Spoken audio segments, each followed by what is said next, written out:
Let's see. Chris Peaks here tonight with my good friend Christopher Stephen. Um, Always a pleasure to have our nightly chat, our weekly Civil War chats. I've got several of them I have to get edited soon. Bear with me, just had a lot going on, but we're having a short little discussion tonight. Chris, how are you, man? And thanks for coming back. I'm all right. How are you? I'm good, buddy. I could complain, but it could be a lot worse. So, from the time that we first became friends and started talking, um, what 2 years ago or something like that now, you seem to be an expert on Civil War muskets. What do you think was, I don't want to say the best, but would probably been like the most effective for the price that for the men? Did the North or South have separate ones? I mean, were they using the same muskets? How did that work? Well, just first before I start, this is a prolonged throat clearing. I would not remotely describe myself as an expert when it comes to Civil War small arms. I'm the best enthusiast, and I've met a lot of enthusiasts who knew it a lot better than I do. But if I were to pick for the Union, I would pick the Model 1861 Springfield. Okay. And that Now, I've heard a lot about that one. And I'm that sorry. by extension embraces contract muskets and the Model 1863. And for the Confederacy, I'd say it's probably the P-53. But what's interesting about these is for the Confederates, it's not cost saving. It's just a lack of production capacity. So the two best, or at least most consistent, rifle muskets of the war are the Enfield and the Springfield. And that's Springfield 55 and up, and Enfield 53 and up. Sorry, frog in my throat there. Basically, the two are pretty consistently accurate, easy to load, easy to maintain. The difference is the P-53, most of them that make it over to America are hand fitted, not machine fitted, whereas the Model 1861 is machine fitted, which means that if it breaks down, you could replace a single part and the gun will still function. Oh, okay. The P-53, if a part breaks down, the replacement part needs to be sanded and molded, and if you're lucky, it'll fit. So that makes the 61s just easier to maintain. So for that reason and that reason alone, Union colonels tend to prefer the Springfield to the Enfield. Now, for the Confederates, they would have enjoyed that same advantage with the small number of rifles they could produce, like the Model 1862 Richmond, which is basically just a Model 1855 Springfield. But their production power was much more limited, and they needed that production power more desperately for things like rolling stock. So they only produced a small number of these rifle muskets compared to the vast majority more that they import from Britain. And while an individual unit price of a Richmond would be cheaper than an Enfield, for the same way the Springfield is cheaper than the Enfield because it's domestically produced, they can produce so few of them it's hardly worth the economy to do so. Whereas the P-53 can be imported in numbers relevant to the need. So for that reason, I was in the P-53 is, in terms of military aspects, it's more economical than the Model 1862 Richmond. But for the Union side, M1861, hands down. So let me ask you, for the reference, for a good infantryman, how many aimed shots are they getting off when they get within rifle range? Everyone says 3, which is why I say 2. Okay, I've always heard 3. 2. Why does everybody say 3, and why do you say 2? I should mention. I'm sorry, what was that now? That is with the marching to rifle range.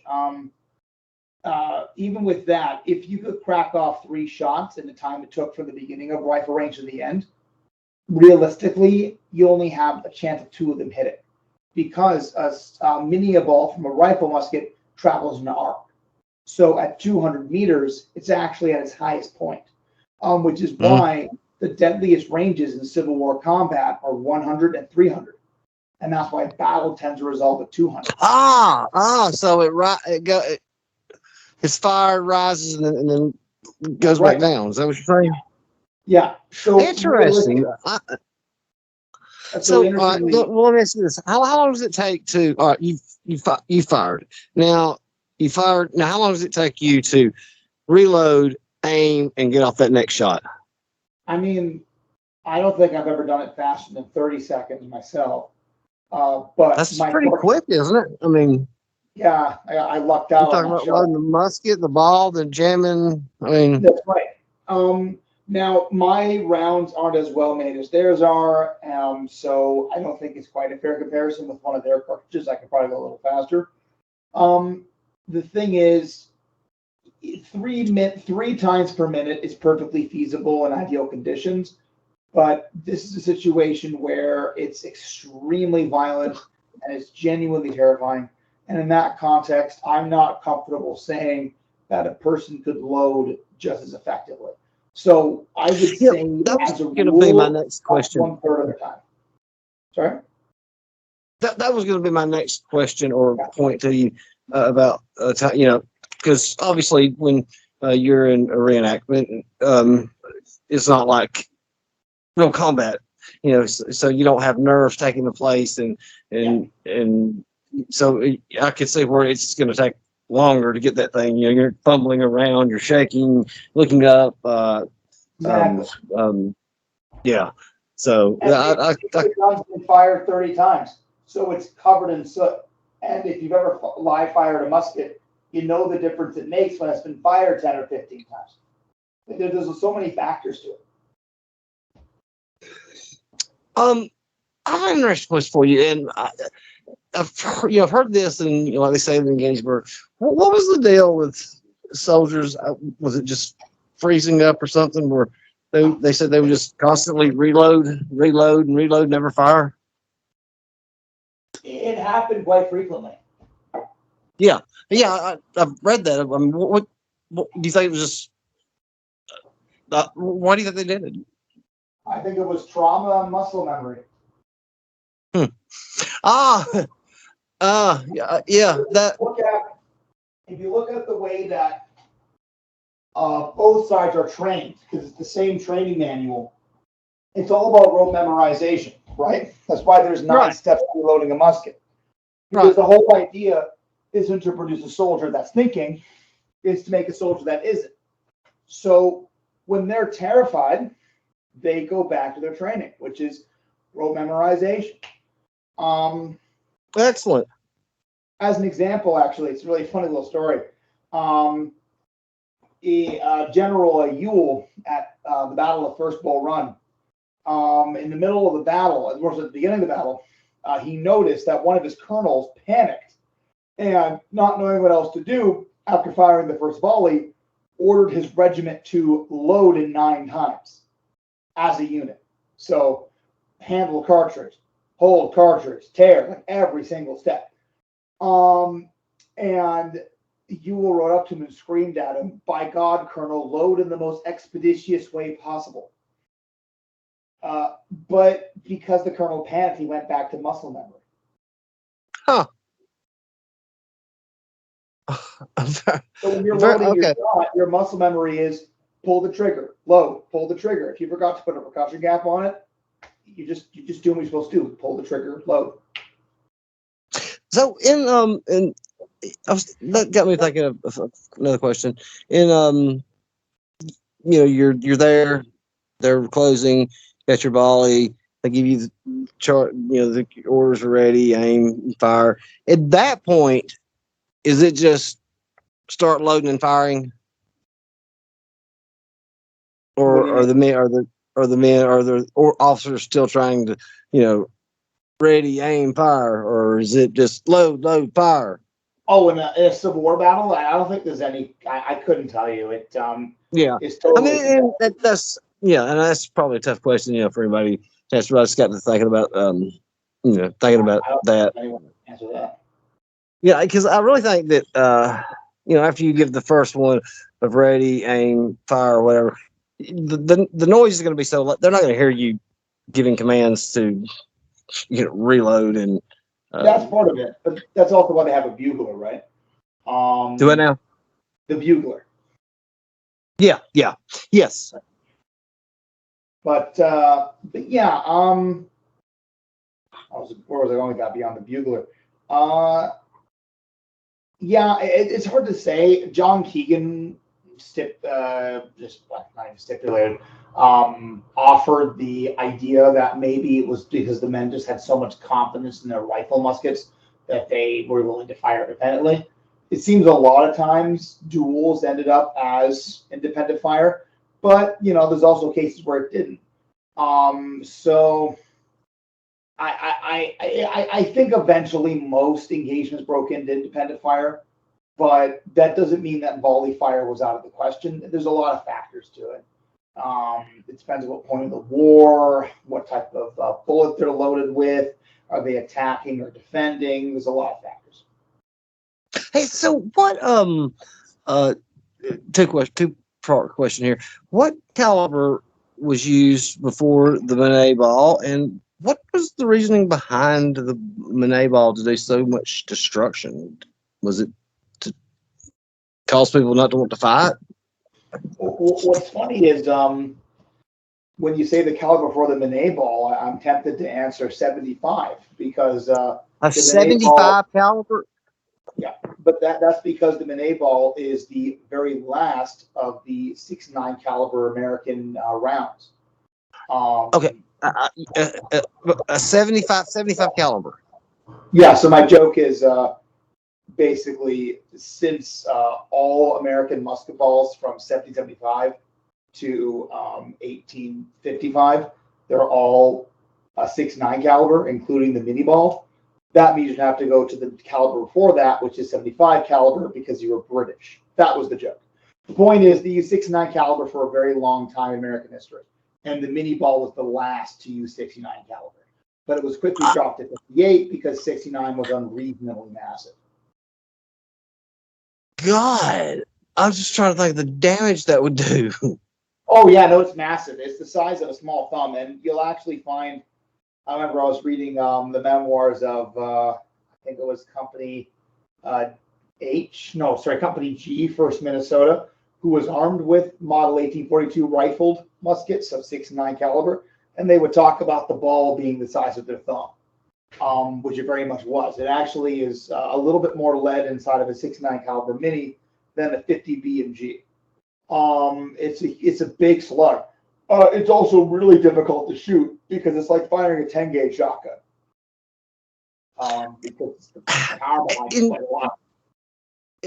And the damage it would do. Sometimes I would wonder how these men would live for so long because, like General Barksdale, when he was shot on the second day of Gettysburg, I think he lived almost 16 hours or something. I don't want to give the exact amount of hours, but they said that the whole time he was talking trash to the surgeons, and they would give him water, and as he drank the water, it would spew out this massive hole in his chest. Yeah, I mean this, and he's still alive, and just the carnage, the trauma it's taken to your body. I didn't know I lived that long. It's horrific. I mean, it's important to note that Civil War ammunition is literally made illegal in the Geneva Convention. Like that's any unjacketed soft lead bullet. I mean, the nature of the damage comes from the fact that it's an expanding bullet, which is also what gave it its most important properties. That's why you could load it into a musket quickly, but still enjoy the accuracy of a rifle because the ball expanded. But when it hits the body, the lead is equally malleable, so it just gets wider and wider as it goes. I mean, it's a really vicious weapon.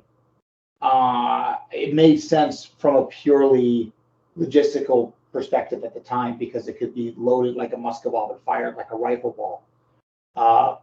There just was no consideration for the humanitarian elements of it. As for how they lived so long, I think that demonstrates the cruelty of the mini ball. It's phenomenal at killing, but it's really best at killing slowly. Um, Yeah, that's it's a yeah, because vicious, I asked somebody. Go ahead.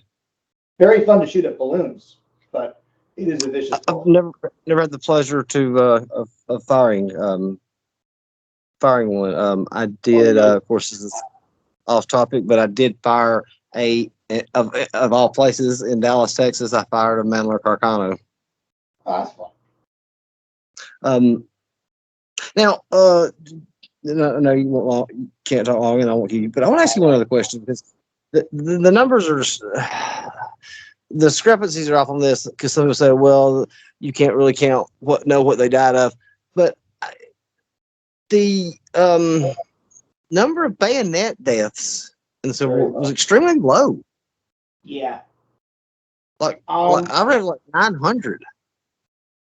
I don't feel comfortable weighing on either side of this because I don't know enough of the data on either side. Both are convincing. I think there is a general unwillingness to make bayonet charges because it's such a vicious thing to do.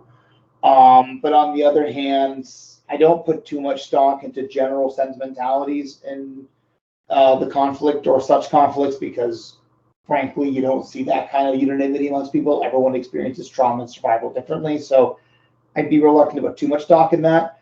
If I had to pick between the two, I'm more inclined to say if bayonet wounds were so deadly, most were not recorded as wounds at all and just recorded as a fatality.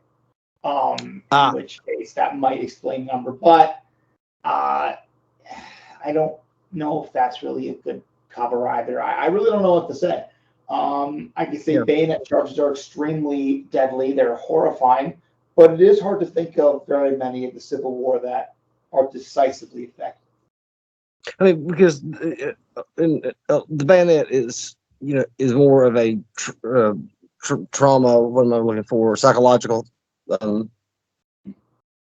factor. Because I'll tell you this, and then we'll cut. When I was in Afghanistan, they took us to this pit. I mean, it was a huge pit, and it was for people to get in.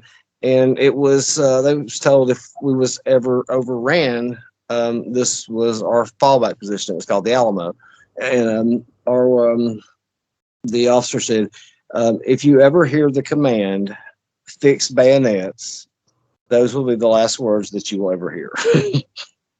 Jeez. Anyway, yeah, it's been fun. This was fun for a short little conversation. Sure.